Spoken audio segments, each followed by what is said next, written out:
Le sujet que j'ai choisi, c'est les droits sociaux et le droit européen. J'aurais pu parler des droits sociaux dans le droit européen ou en droit européen. J'ai préféré formuler le sujet ainsi, les droits sociaux et le droit européen. D'aujourd'hui à demain, on aurait même pu dire d'hier à aujourd'hui et à demain. Et mon ambition n'est pas ici de faire un séminaire, de donner un séminaire juridique, de m'adresser à des juristes et d'engager des débats juridiques sur cette question-là. Il n'en manque pas de points qui mériteraient que nous discutions techniquement entre juristes, et d'ailleurs nous le faisons d'ores et déjà. Et il ne manque pas d'enjeux juridiques autour de ce sujet-là, mais je sais que cette salle n'est pas composée que de juristes, et ce n'est pas... je ne voudrais pas que ce que je vais dire ici ne puisse pas être compris, et surtout que nous n'ayons pas de véritable échange. C'est la raison pour laquelle j'ai voulu aller presque à l'essentiel. Et l'essentiel est qu'à mes yeux, la question des droits sociaux en rapport avec le droit européen se trouve posée aujourd'hui à un moment essentiel pour l'Europe. Je reviendrai tout à l'heure sur la définition de l'Europe. Nous nous trouvons à un moment où l'Europe est un peu à la croisée des chemins, de la définition de ce qui forme son identité propre, voire ce qui forme son identité, une identité à partager.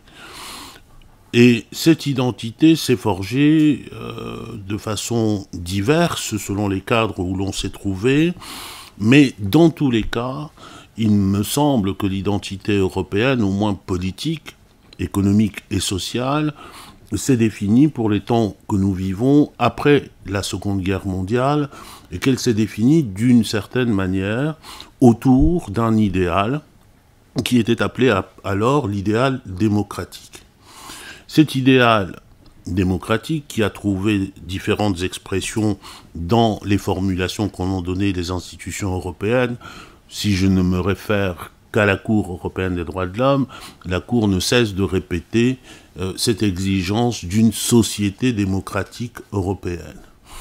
Et il me semble que l'enjeu d'aujourd'hui, au cœur duquel se trouvent les droits sociaux, c'est peut-être celui d'une redéfinition de cet élément de l'identité européenne qui, et j'espère vous le montrer tout à l'heure, qui est resté étranger.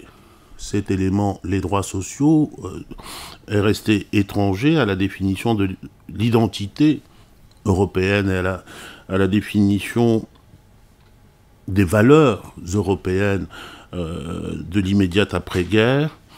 Peut-être que ce qui se pose aujourd'hui est de savoir si, enfin, les droits sociaux vont rejoindre ce bercail-là, et si les droits sociaux peuvent contribuer aujourd'hui à redéfinir l'Europe pour elle-même, mais aussi l'Europe pour le reste du monde, et à revisiter les valeurs qui le fondent et qui lui permettent de se développer pour l'avenir. Voilà l'idée générale que je m'étais faite. Il faut commencer tout de même par définir ce que nous entendons par droits sociaux, avant d'aller plus loin. Et autour de cette question de définition-là, nous pourrions rester pendant les 50 minutes qui nous restent. C'est un enjeu de dispute universitaire et académique, voire plus, mais nous allons avoir une sorte de transaction de départ, une convention de départ. Disons que nous allons seulement essayer de définir et poser quelques jalons qui nous permettront d'avancer. Le premier point de départ que j'ai choisi pour cet essai de définition, c'est l'Organisation internationale du travail, que l'on connaît bien entre ses murs. Et l'Organisation internationale du travail, comme vous le savez, est née avec la Société des Nations et sa constitution a été adoptée en 1929. Et si je parle de la Société des Nations, c'est pour d'abord dire que, ou rappeler que l'Organisation internationale du travail, lorsqu'elle a été mise en place, et les premiers textes qui ont été adoptés ont été qualifiés, pas seulement dans les cercles universitaires d'ailleurs, mais aussi dans les cercles politiques, de nouvelles législations industrielles. Et dans cette appellation-là, il y a au moins une intention de départ qui est de transposer au plan international des processus que l'on connaissait bien au plan interne, qui sont des processus essentiellement de réglementation des rapports de travail.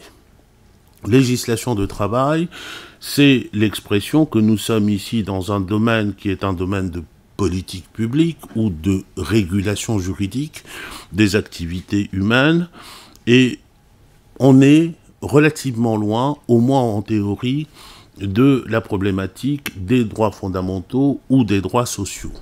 Mais on ne l'est qu'en théorie, parce qu'en définitive, l'Organisation internationale du travail ne posait pas que des règles.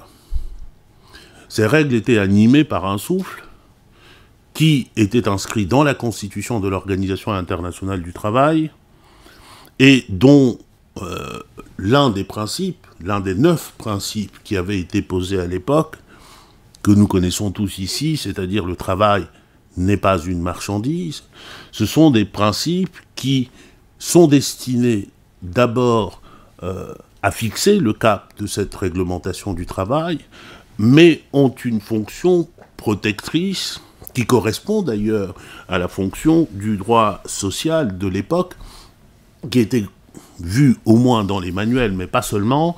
Le droit du travail et le droit de la protection sociale étaient considérés essentiellement comme étant animés par une fonction de protection à l'égard de la partie faible à la relation de travail, c'est-à-dire du travailleur. Et donc, même déjà à cette époque-là, on ne peut pas dissocier les deux éléments, l'élément de réglementation d'une part, l'élément de protection d'autre part.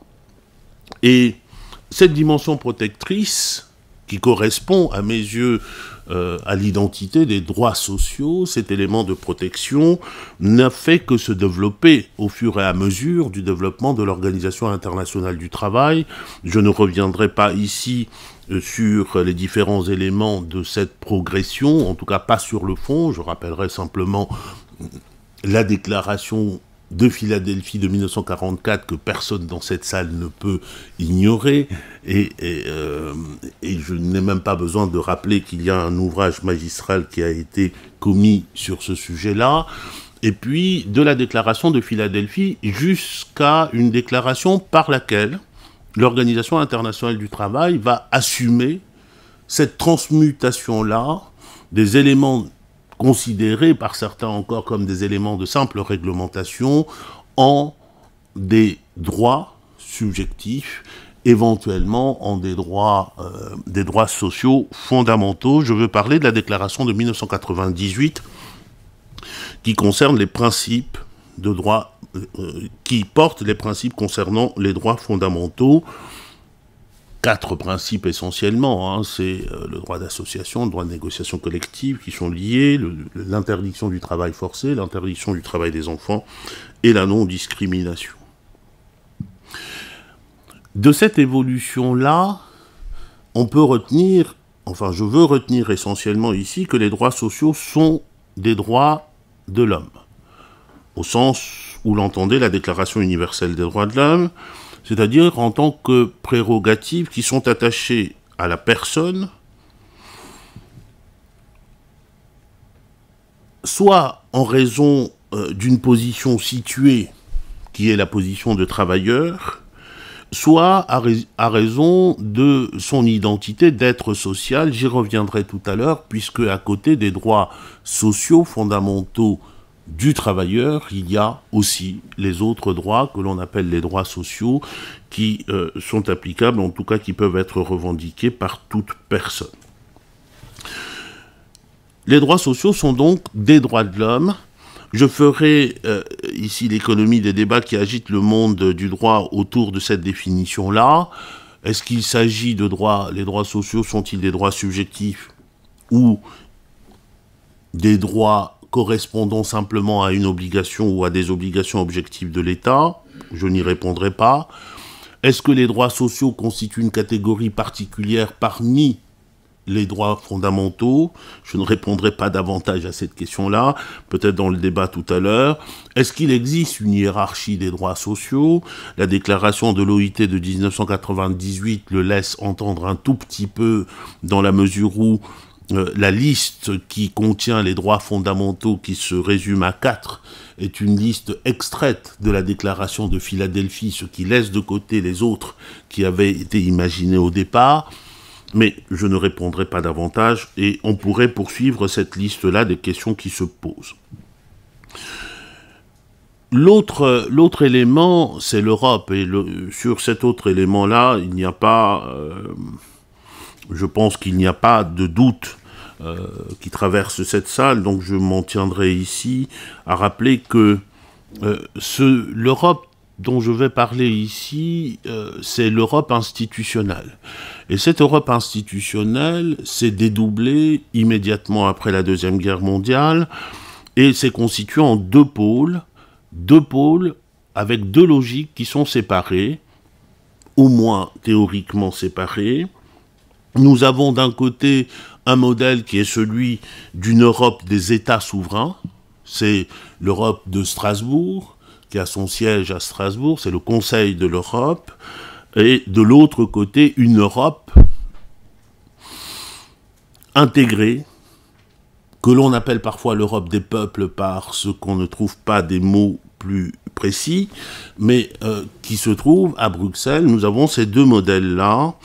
D'un côté, une logique, une Europe qui répond à une logique de construction d'un espace politico-juridique d'État souverain, le Conseil de l'Europe, qui a été créé en 1949, qui comprend aujourd'hui 47 États, et qui se définit essentiellement comme un espace politique et un espace démocratique avec, pour constitution dans une certaine mesure, la Convention européenne des droits de l'homme. Et tout est presque dit lorsque l'on dit cela, parce que ce que je viens de dire là, c'est une revendication d'abord des instances du Conseil de l'Europe qui présentent la Convention européenne des droits de l'homme comme la constitution de l'Europe, de cette Europe-là. Dans cette Europe-là, il n'est pas question de transfert de compétences.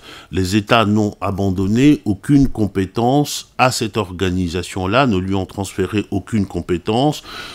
Le Conseil de l'Europe reste donc un espace essentiellement de coopération et, je dirais, de normativité conventionnelle. L'activité des instances du Conseil de l'Europe, pour ce qui concerne le principal, cette activité est de préparer, de rédiger, d'élaborer des conventions internationales qui sont soumises à la ratification des États.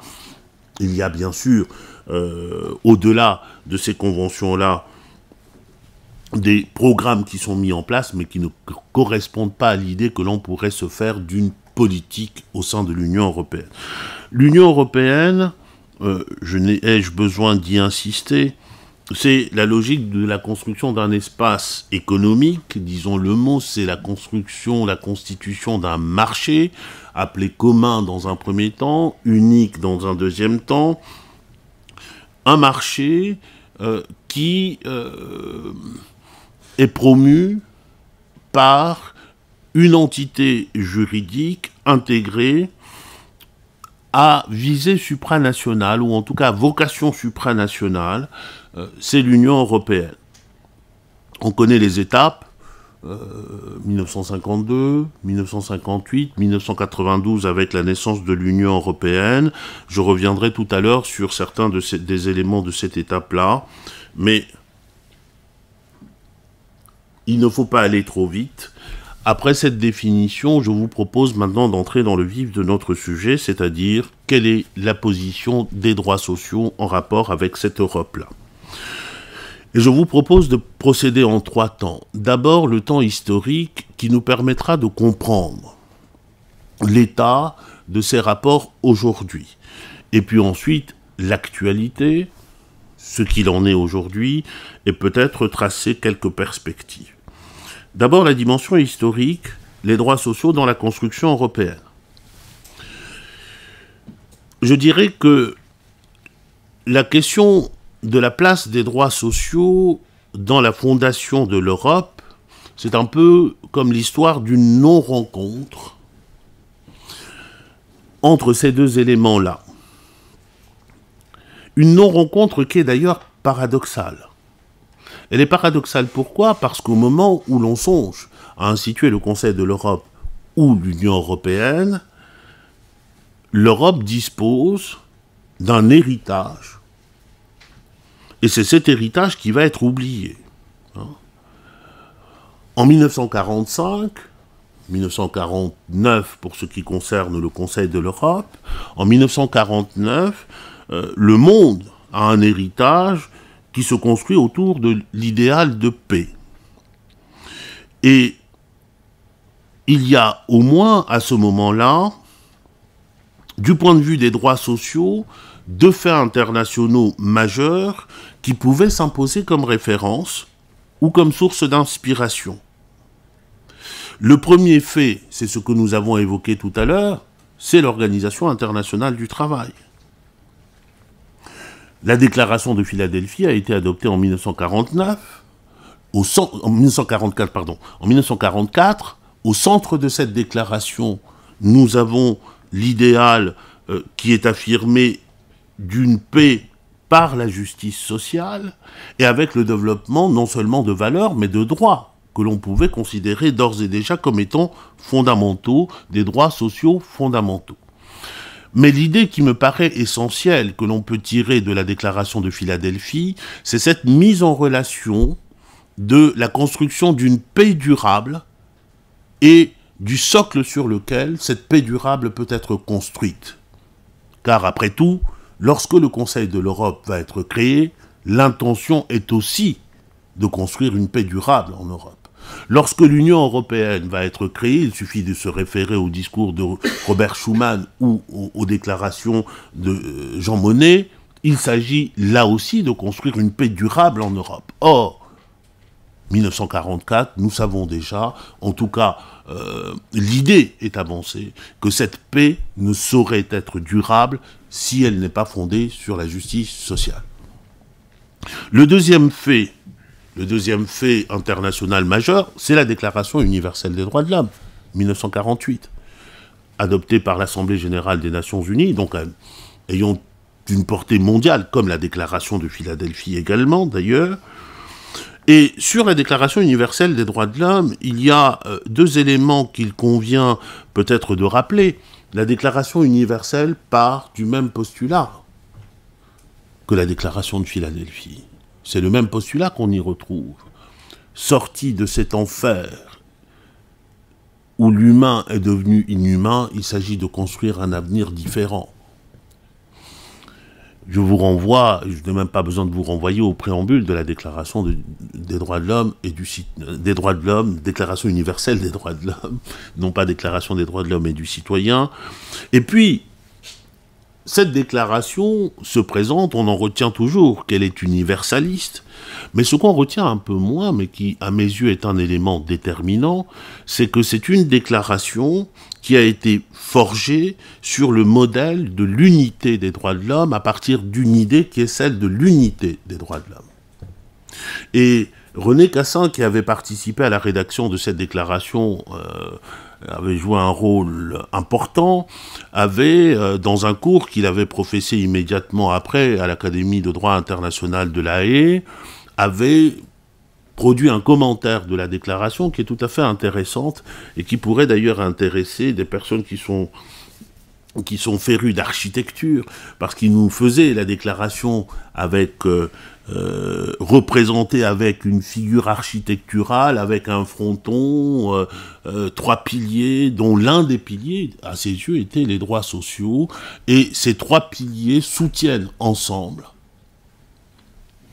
un fronton qui est placé et qui fait l'unité entre ces différents droits de l'homme.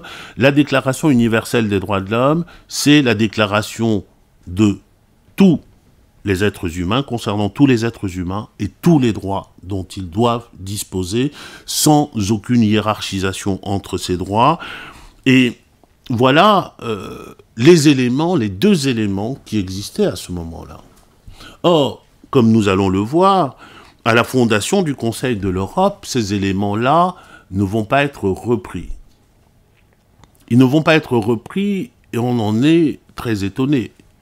Parce que le comité des ministres du Conseil de l'Europe, lorsqu'il a décidé de mettre en chantier la Convention européenne des droits de l'homme, avait indiqué, ce qui figure d'ailleurs dans le préambule de la Convention, que ce serait la première concrétisation de la Déclaration universelle des droits de l'homme.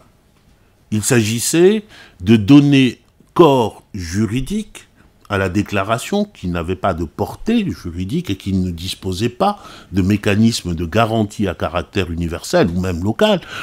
Il s'agissait pour l'Europe de doter cette convention des instruments qui feraient que les droits qui figurent dans cette déclaration-là deviennent des droits effectifs. Or, dès le départ, on va voir la traduction de cette idée-là d'une concrétisation de la déclaration. Le premier projet de Convention européenne des droits de l'homme qui a été présenté est un projet qui reprend l'ensemble des droits de la déclaration. Et on y trouve autant des droits civils, des droits politiques et des droits sociaux. Cela va durer, je crois, 2 mois. Et ensuite, le décalage va se faire, la distanciation va se faire entre, d'un côté, certains droits et de l'autre, les droits sociaux. Cette distanciation-là est assez intéressante. Elle est assez intéressante à observer, notamment pour identifier les arguments qui sont reproduits aujourd'hui avec quelques autres perspectives. Quels étaient les arguments initialement pour écarter les droits sociaux de l'exercice de rédaction auquel on se livrait au sein du Conseil de l'Europe? Il y avait 2 arguments essentiellement qui s'articulaient d'ailleurs. Premier argument, il n'existe pas de consensus suffisant en 1949 entre les États et entre les juristes de ces États, les représentants de ces États, sur les méthodes de sauvegarde des droits sociaux. Il y avait une discussion sur le point de savoir si les droits sociaux pouvaient être protégés par des juges, et on a considéré qu'il n'existait pas, à ce moment-là, de consensus suffisant pour que ces droits puissent s'inscrire dans un même texte que des droits civils et politiques.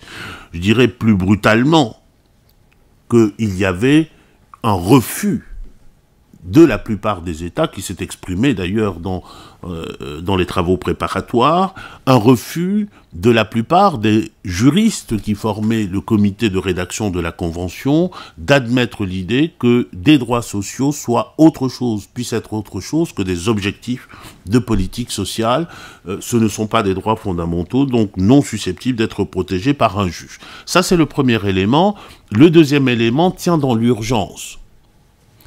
Le Conseil de l'Europe est créé en 1949 et l'intention du comité des ministres est de doter ce Conseil de l'Europe d'une constitution, de ce qui serait considéré comme sa constitution, c'est-à-dire la Convention européenne des droits de l'homme.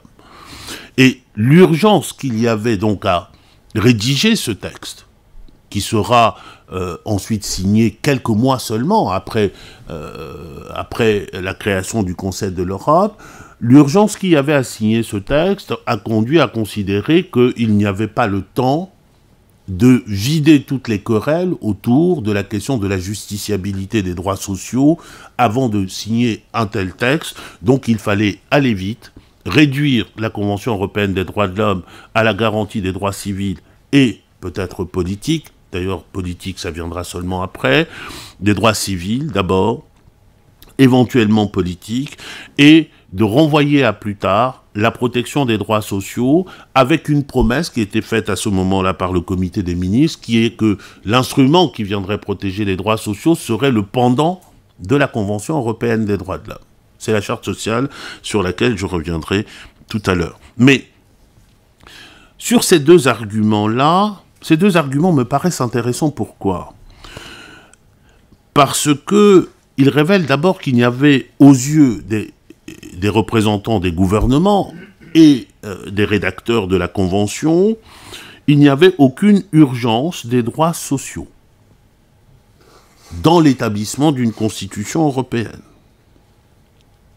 L'urgence tenait aux yeux de ces différents groupes dans le fait de doter l'Europe d'un instrument qui permette de garantir le caractère démocratique des gouvernements qu'ils forment.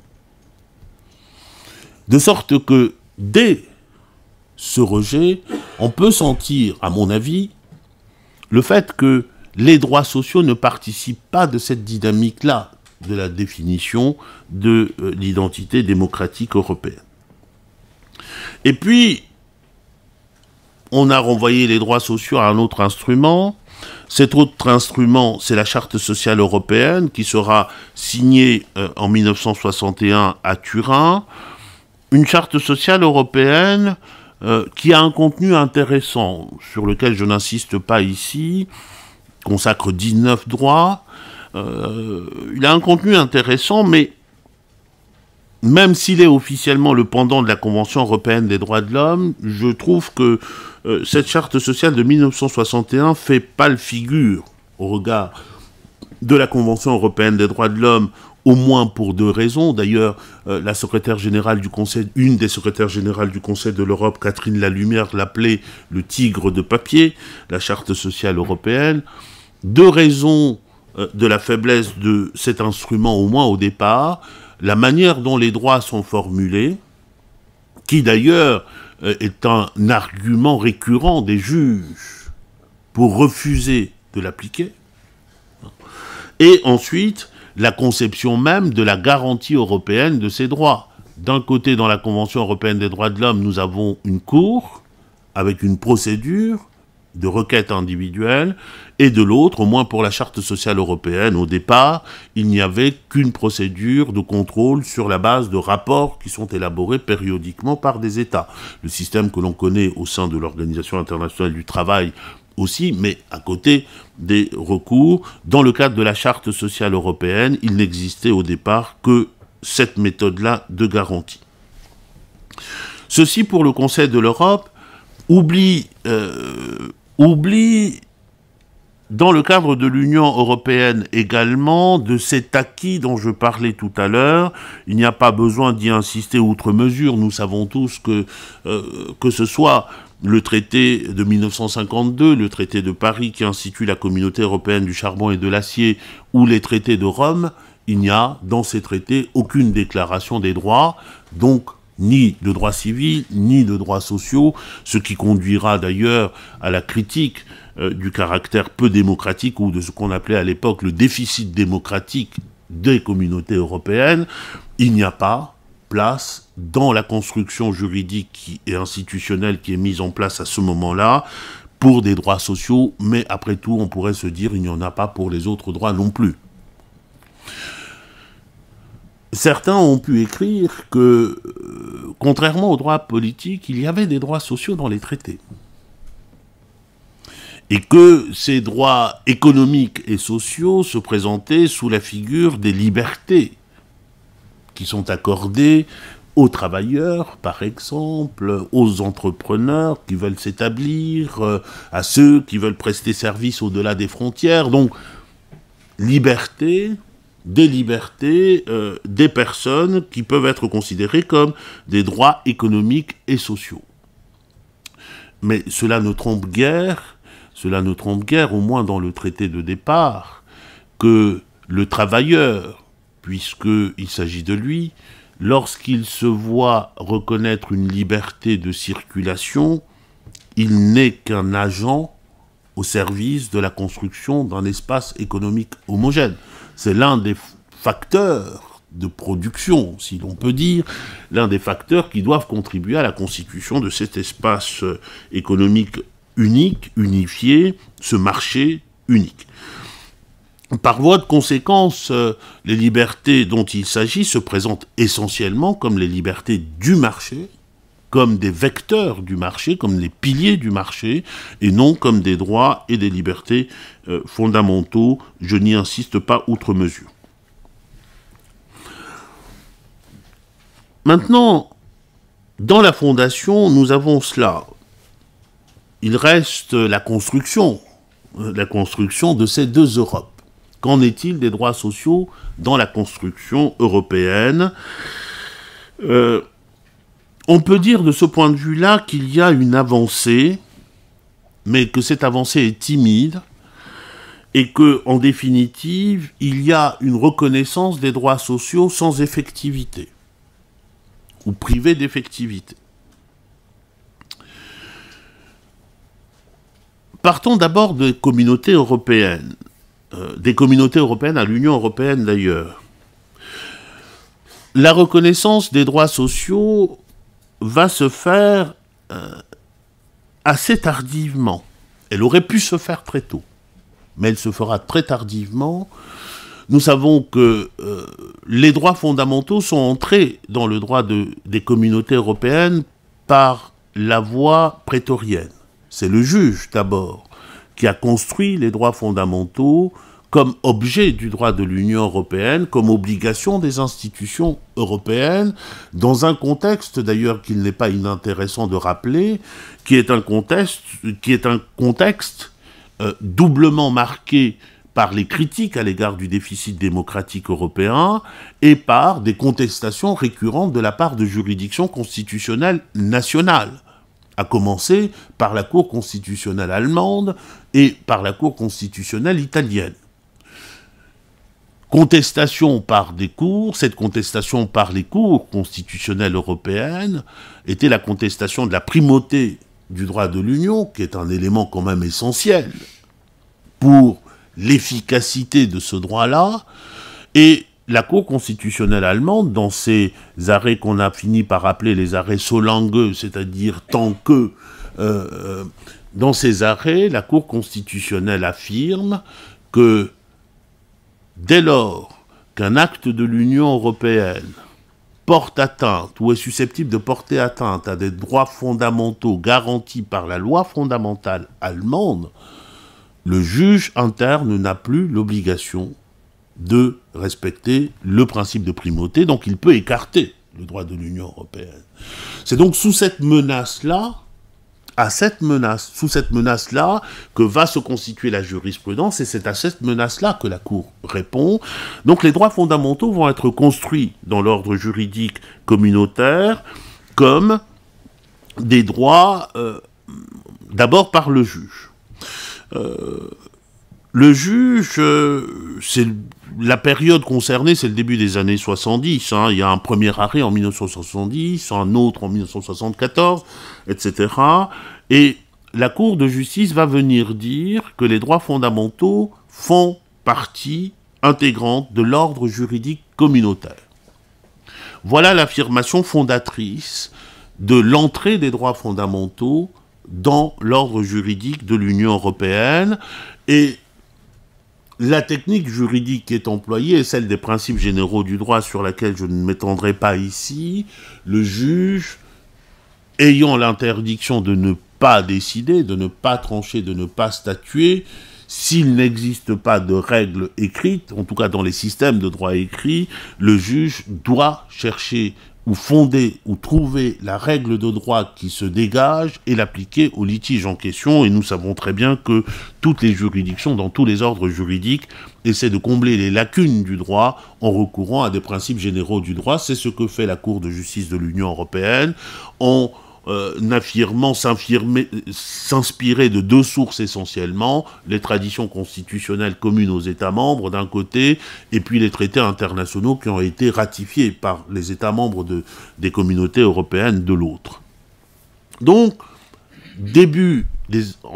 au cours des années 70, nous avons un ordre juridique de l'Union qui non seulement protège les droits fondamentaux, mais dont les droits fondamentaux font partie. Et il n'y a pas de précision dans cette jurisprudence sur la nature des droits fondamentaux qui sont ainsi importés dans l'ordre juridique de l'Union. Il n'y a pas de restriction non plus.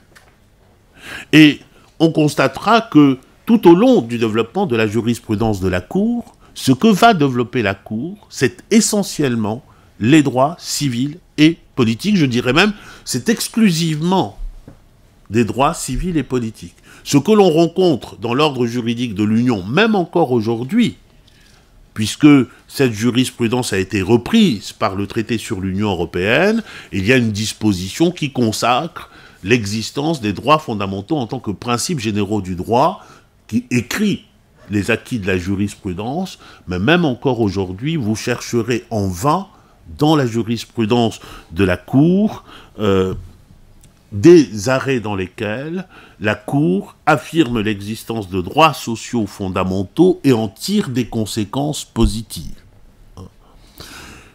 Au contraire, tous les droits de la Convention européenne des droits de l'homme ont été importés de cette manière-là, sont devenus une source matérielle du droit de l'Union. Donc on a là une première occasion qui a été manquée au sein de la communauté européenne, et finalement, de l'autre côté, du côté politique et du côté normatif, il va y avoir quelques frémissements, mais qui ne resteront que des frémissements. Nous avons, à partir de la fin des années 70, des initiatives qui sont prises. Une déclaration commune des institutions de l'Union sur les droits fondamentaux, sans distinction. Nous avons également une déclaration du Parlement européen en 1989 sur les droits et libertés fondamentaux. Et surtout, s'agissant des droits sociaux, nous avons la Charte des droits sociaux fondamentaux des travailleurs qui est adoptée par les chefs d'État et de gouvernement en 1989 également. Voilà des actes qui auraient pu être considérés comme des avancées des droits sociaux dans l'ordre juridique communautaire. Ce sont des avancées en ce qui concerne l'affirmation de ces droits, mais, je le disais au départ, reconnaissance sans effectivité, ce qui fait le point commun de tous ces textes-là, c'est qu'ils n'ont aucune portée juridique obligatoire.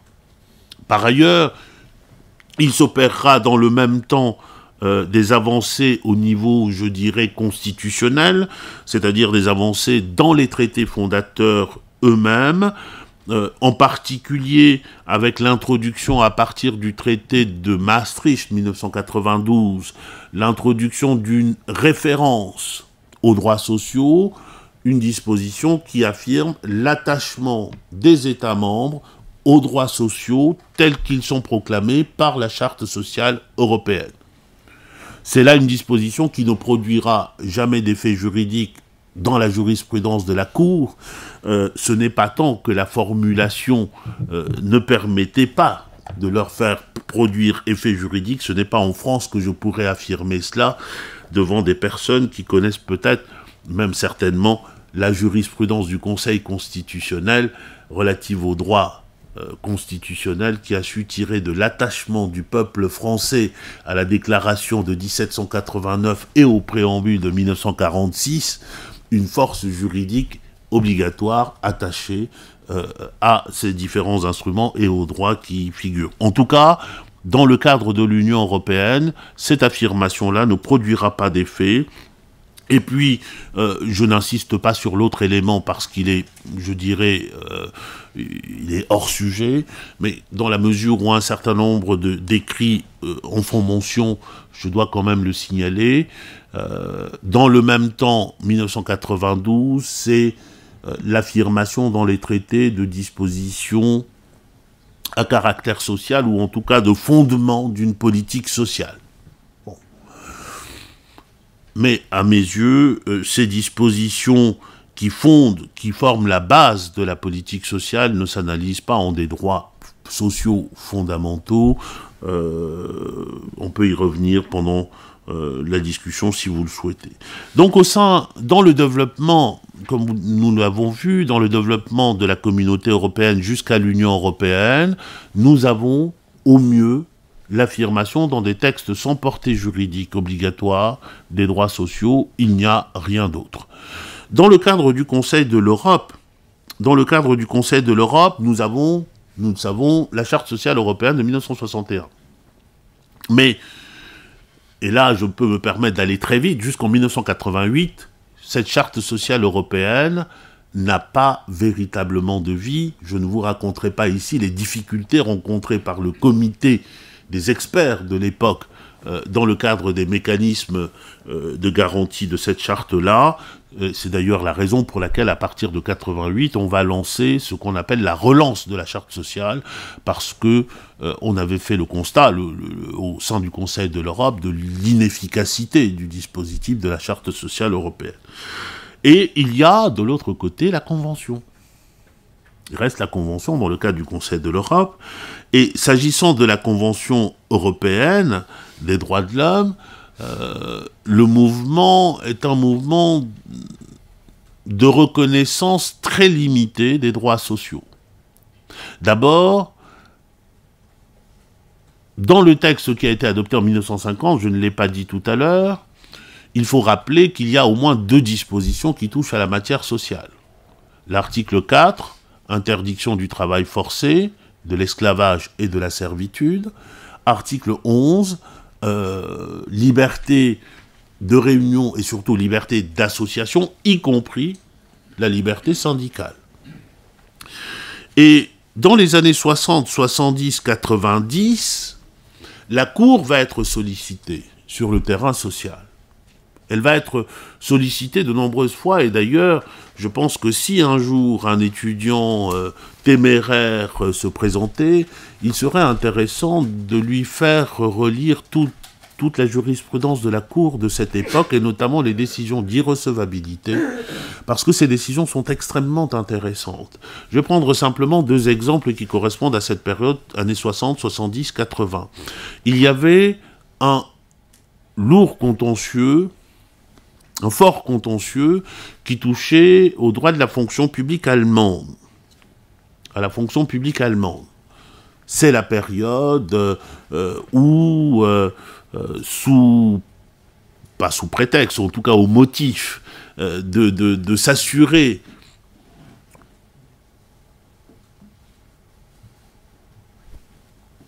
non pas de l'allégeance, mais de s'assurer, je ne trouve pas le mot, de la loyauté, voilà. Au motif de s'assurer de la loyauté des fonctionnaires, un certain nombre de mesures avaient été prises et qui ont donné lieu à un contentieux en Allemagne qui a été jusque devant la Cour européenne des droits de l'homme, puisque certaines personnes qui avaient été révoquées de la fonction publique ou qui n'avaient pas pu entrer dans la fonction publique, avoir accès à la fonction publique, étaient allées jusqu'à Strasbourg. Et la Cour, ce n'était pas la Cour à l'époque, c'était la Commission européenne des droits de l'homme. La Commission européenne des droits de l'homme va dire très clairement que la Convention européenne des droits de l'homme ne protège pas en tant que telle un droit à l'emploi ou des droits qui sont attachés au droit à l'emploi. La première fois que j'ai vu une décision de la Commission de cette nature, c'est une décision de 1964. Et ensuite, cette jurisprudence va se poursuivre. Les affaires ne seront jamais jugées au fond parce que la Commission considère qu'il n'y a pas lieu qu'elle soit recevable. Et puis il y a l'autre contentieux, qui est le contentieux de la liberté syndicale, qui est inscrit dans l'article 11, avec différentes demandes qui tendaient à ce que cette liberté voie son champ d'application élargi. L'idée était de faire reconnaître par la Cour que l'article 11 ne protège pas seulement le droit de constituer un syndicat, mais aussi protège le droit de ne pas être affilié à un syndicat, notamment dans les systèmes où il y a le syndicalisme obligatoire, la syndicalisation obligatoire, et surtout que l'article 11 protégerait également le droit à la négociation collective et le droit à l'action collective. Et pendant toute cette période, dans des arrêts de 1975 jusqu'au début des années 90, la Cour va rejeter les recours sur la base d'un motif qui est très clairement exprimé dans ces arrêts-là. La Convention ne protège pas comme telle des droits sociaux, les droits dont il s'agit, et la Cour de renvoyer expressément à la Charte sociale européenne, qui est le lieu de la protection de ces droits sociaux-là. Donc pendant cette période-là, pas une protection qui est restée très très timide, et on en arrive à aujourd'hui. Et je vois que j'ai parlé trop longtemps, comme d'habitude. On en arrive à aujourd'hui. Et je vais essayer d'aller vite parce que il nous faut quand même avoir le temps de discuter. Aujourd'hui, s'il fallait caractériser la situation actuelle, je dirais que on assiste en réalité à un renouveau des droits sociaux dans les textes, mais à leur neutralisation dans la pratique, et notamment dans la pratique juridictionnelle. Renouveau des droits sociaux dans les textes, c'est d'abord au sein du Conseil de l'Europe, ce que j'indiquais tout à l'heure, la relance de la Charte sociale européenne. C'est un mouvement qui a été lancé au Conseil de l'Europe en 1988, qui va déboucher sur 2 textes majeurs, la Charte sociale révisée, celle de 1996, qui est entrée en vigueur en 1998, où on passe de 19 droits à 31 droits qui sont garantis. Et surtout, on va voir l'entrée dans la problématique de la charte sociale d'un certain nombre de droits qui sont, à mon avis, caractéristiques de l'intention d'élargir la protection des droits sociaux. Je pense notamment au droit au logement, à l'article 31, je pense au droit à la protection contre la pauvreté et l'exclusion sociale, et nous avons ainsi toute une série de droits qui vont être protégés par ce texte-là à partir de 1998. Et puis, le deuxième instrument, c'est le protocole sur les réclamations collectives. Et je parle sous le contrôle de mon ami qui est membre du Comité européen des droits sociaux, et dont c'est la tasse de thé quotidien que de traiter les réclamations collectives. Cette procédure de réclamation collective, malgré le fait que ce ne soit pas une procédure juridictionnelle, a introduit une problématique tout à fait nouvelle en ce qui concerne la garantie des droits sociaux en Europe. On y a l'idée que ces droits peuvent donner lieu à une appréciation juridique, même si elle n'est pas juridictionnelle, ce n'est pas grave. Et surtout, les États ont accepté d'entrer dans une procédure qui est fondée sur le contradictoire, et donc d'être une partie à un procès contre des syndicats ou des organisations non gouvernementales. Donc on a un vrai renouveau du côté du Conseil de l'Europe avec la renaissance, ou en tout cas la relance de la Charte sociale européenne. Et puis, du côté de l'Union européenne, nous avons évidemment la Charte des droits fondamentaux de l'Union, dont je n'ai pas besoin de parler longuement. Mais avec ce renouveau-là, on en est où? Et c'est là que je considère que, dans la pratique, ces textes tout à fait novateurs ont été neutralisés, et la première des neutralisations, la plus magnifique, vient de l'Union européenne. Elle vient de l'Union européenne à travers, je dirais, la portée que la Cour a décidé de donner à la Charte des droits fondamentaux, et notamment aux droits sociaux fondamentaux. Il y a, dans l'application de la Charte des droits fondamentaux et dans la jurisprudence de la Cour, 3 éléments qui méritent d'être retenus. D'abord, l'interprétation que la Cour fait de la distinction qui existe dans la Charte entre droit et principe. Déjà, dans la Charte, on distingue entre droit et principe, et cette distinction-là emporte des conséquences juridiques en termes d'obligations, puisque les États et les institutions doivent respecter les droits et doivent observer les principes. Et du point de vue contentieux, cela a également des conséquences. Cela veut dire que les droits peuvent être invoqués directement, tandis que les principes sont seulement des instruments pour mesurer les politiques. En tout cas, ce qu'on appelle la justiciabilité normative chez les juristes, c'est l'idée que ces droits ne peuvent être invoqués que lorsque l'on entend faire contrôler la légalité d'un acte de portée générale, un règlement, une directive, etc., etc., mais que le requérant ne peut jamais réclamer le bénéfice propre en tant que droit subjectif de ce droit-là. Donc il y a, et la Cour est attachée à cette distinction-là, j'y reviendrai peut-être tout à l'heure. Deuxièmement, deuxième élément de cette charte qui constitue un frein, c'est la définition des critères de la compétence de la Cour, ou plus exactement la définition du champ d'application des droits. La charte prévoit que les droits qui y sont contenus s'imposent aux institutions de l'Union et s'imposent également aux autorités nationales, aux États membres, lorsqu'ils mettent en œuvre le droit de l'Union. Et ce critère-là de la mise en œuvre du droit de l'Union est le nœud d'une interprétation extrêmement restrictive par la Cour qui va permettre de neutraliser l'effet des droits sociaux.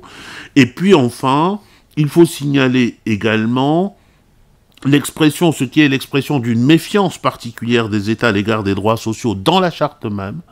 Il y est précisé qu'aucun des droits qui figurent dans la charte n'entraîne la reconnaissance d'une compétence nouvelle aux institutions de l'Union, et donc que les droits sociaux n'entraînent pas le pouvoir pour ces institutions de prendre des règles nouvelles.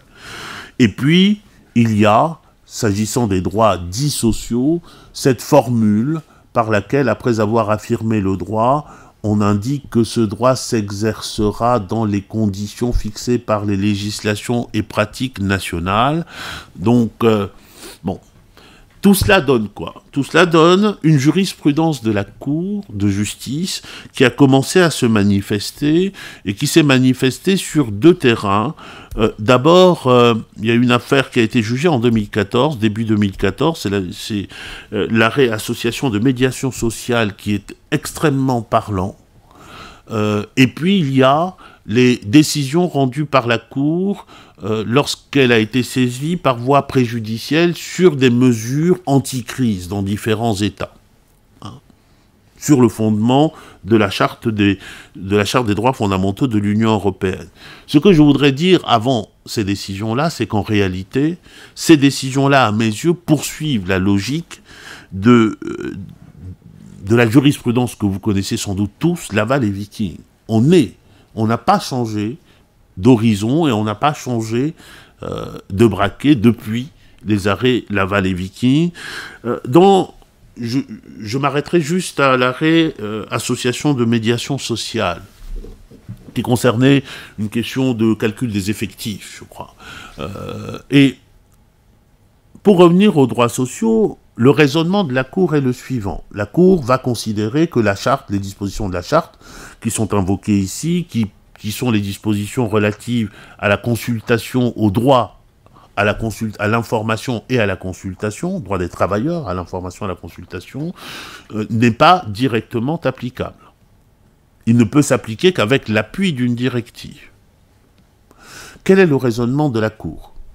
Premièrement, la Cour va dire le droit dont il s'agit est un droit social, donc un principe. Et par voie de conséquence, il ne peut pas. La difficulté est que, à mes yeux, c'est une décision qui est à contre-courant de l'idée qui a sous-tendu la charte, parce que nulle part les rédacteurs de la charte ne définissent un droit comme étant un droit social. Ils ont tout fait pour que ça n'apparaisse pas, qu'il n'y ait pas un chapitre spécifique sur les droits sociaux. Nous avons cette répartition entre 4 chapitres, égalité, liberté, solidarité et citoyenneté. Et donc, lorsque, par exemple, la charte évoque la distinction entre droit et principe, je vous défie d'aller voir, de trouver dans la charte même ce qui permettrait de ranger sous telle bannière ou sous telle autre, tel ou tel droit. Et par ailleurs, les conséquences qui en sont tirées en ce qui concerne la question de l'interprétation, de la mise en œuvre du droit de l'Union, il y aurait encore beaucoup à dire, mais comme je suis en train de dépasser mon temps, je n'y insiste pas. On en est donc aujourd'hui, dans le cadre de l'Union européenne, à ceci que, alors que l'Union dispose d'un instrument qui est plutôt un instrument moderne de protection des droits sociaux, la Cour de justice de l'Union européenne n'est pas décidée à appliquer cet instrument-là, et elle est tellement pas décidée qu'elle a été jusqu'à considérer que les mesures qui avaient été prises dans les États membres, qui sont les mesures dites d'austérité, qui touchaient notamment au droit du travail ou au droit de la protection sociale dans un sens restrictif, la Cour a été jusqu'à considérer qu'elle n'était pas compétente pour connaître de ces mesures-là, puisque la charte ne s'y appliquait pas, les dites mesures n'étant pas des mesures de mise en œuvre du droit de l'Union européenne. Et donc, on se trouve aujourd'hui dans une situation au sein de l'Union européenne où la charte sociale européenne ne peut même pas servir d'instrument d'évaluation de ces différentes mesures-là. Et on a, de l'autre côté, une neutralisation version Cour européenne des droits de l'homme. C'est une neutralisation qui est tout à fait extraordinaire. Elle s'est montrée essentiellement ces derniers temps lorsque la Cour a été saisie d'une série d'affaires dans le cadre des mesures que j'appellerai ici des mesures anti-crise, dans le cas des mesures anti-crise qui étaient des mesures de déconstruction sociale systématique, et la Cour, à chaque fois, a décliné sa compétence. La Cour européenne des droits de l'homme a décliné sa compétence dans la plupart des cas. J'espère que nous reviendrons dessus au cours de la discussion. Mais cela pose question. Cela pose question parce que, de l'autre côté, la jurisprudence de la Cour n'a jamais été aussi favorable aux droits sociaux. Non seulement la Cour, ce qu'elle avait refusé de faire dans les années 70, 80, la Cour maintenant, à partir de la liberté syndicale, on a élargi le champ d'application de cette liberté, a reconnu maintenant le droit de négociation collective et le droit d'action collective jusqu'à condamner la France récemment dans une affaire Matteli et dans deux affaires Matteli et Adefromil récentes, parce que la France interdit la liberté syndicale dans l'armée. Jusque-là.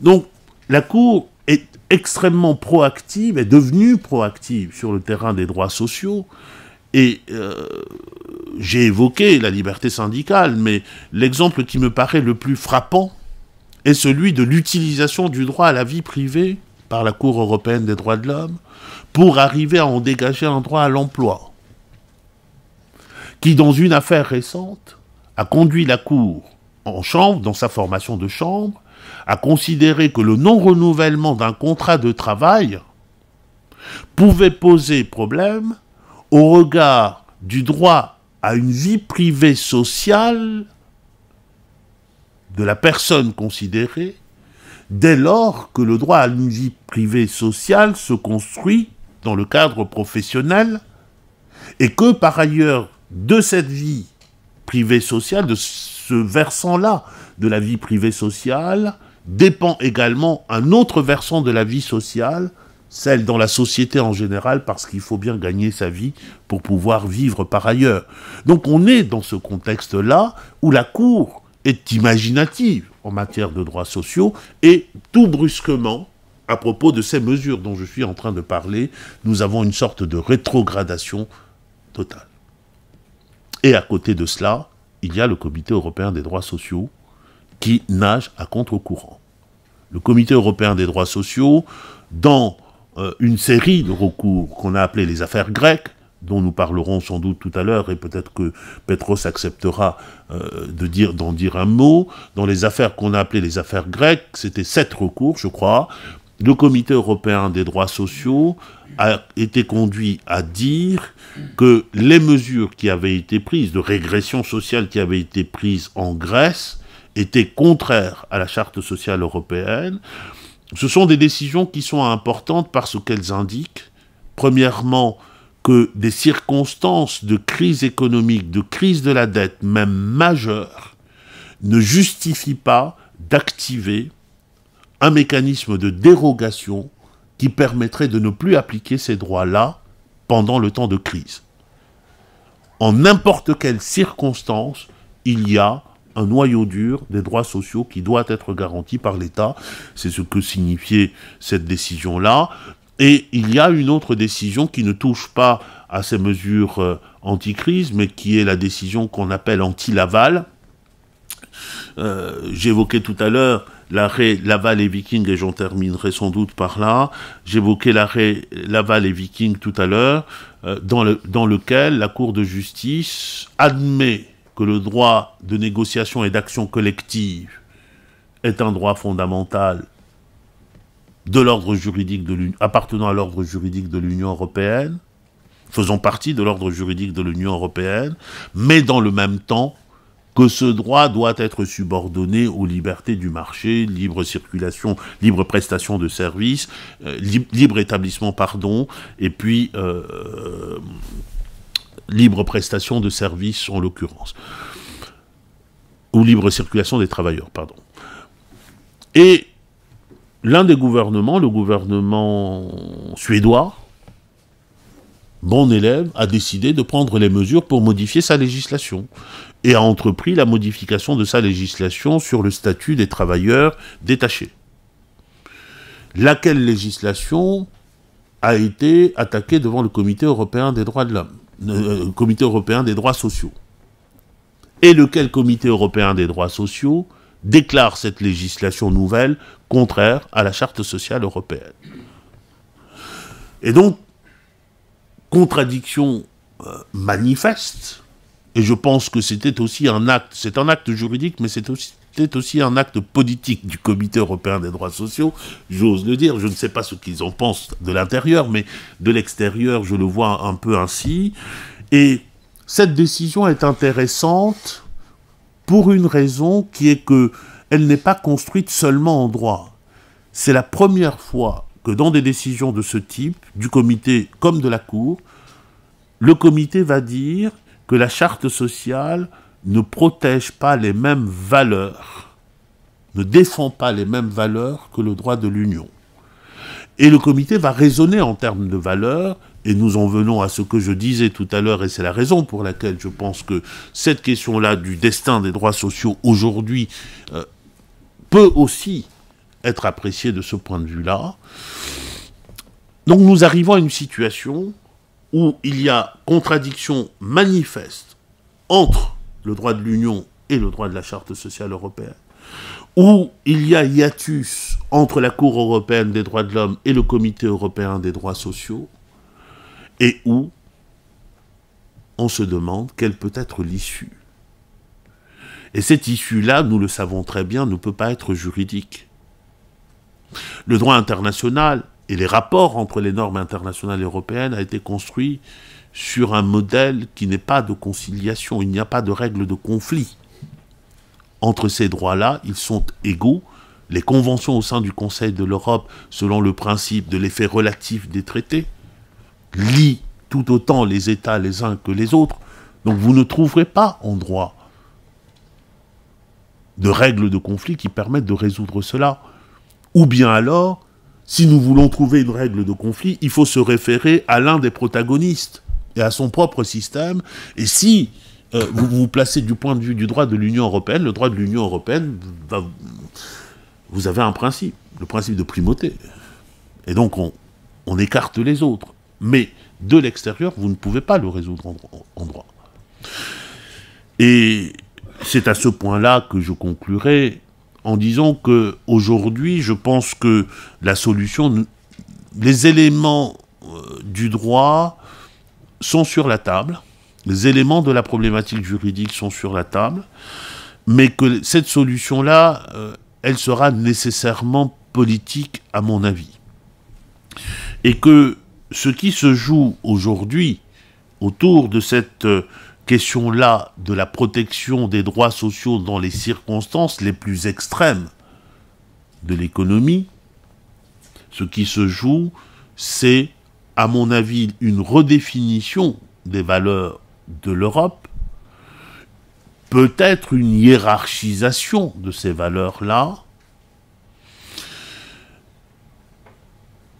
et c'est peut-être la définition à la fois d'un nouveau modèle politique et d'un nouveau modèle économique. En tout cas, à mes yeux, si l'Europe ne le fait pas, il n'a plus d'avenir, ou en tout cas son avenir, il compromet son propre avenir. Et c'est la raison pour laquelle moi j'avais été assez, pour avoir participé à la conférence de Turin, la conférence à haut niveau dont il a été question tout à l'heure, je veux former l'espoir que les politiques ont compris au moins quelque chose. Et ce qui a été dit à Turin, sur lequel nous reviendrons si vous le souhaitez, montre à tout le moins que les différents gouvernements ont compris d'abord qu'on était sur la voie d'une impasse juridique entre ces trois instruments. Que cette impasse-là, en définitive, il appartiendra aux États de trancher. Sinon les gouvernements, au moins le juge. Et la conférence de Turin, me semble-t-il, avait été soutenue d'abord par l'intention des États d'instaurer un dialogue entre les trois composantes,